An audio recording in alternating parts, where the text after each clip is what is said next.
So how do we make your neck not get any older, right? In this video, I want to go over what options you have.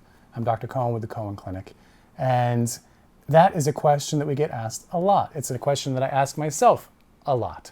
So if you watch some of my other videos, you might know that there are three components to a neck becoming more mature. You have skin aging, there's muscle aging, and then there is volume change. So volume change means you are either losing or gaining volume, which often is fat. Sometimes it's other things like salivary glands or other muscles involved in the neck. All of those can change over time.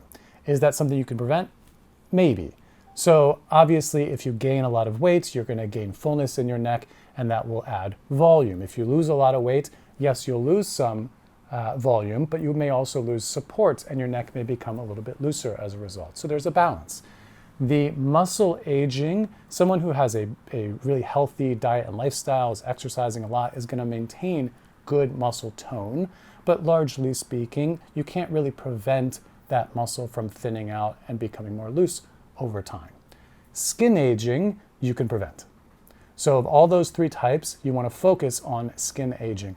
And it's similar to facial skin aging, and all of the things that work for that are going to work in the neck as well. So it's a medical grade skincare regimen. It's really aggressive sunscreen. How many of you have seen pictures floating around on social media of the ladies who have used sunscreen over their face their whole life, but forget their neck, and the neck looks terrible?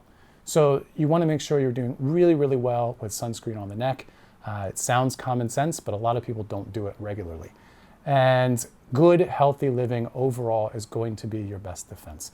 So I hope this is helpful. Follow along for more. We'll go over more of these videos as we go. Let me know what you want to learn more about.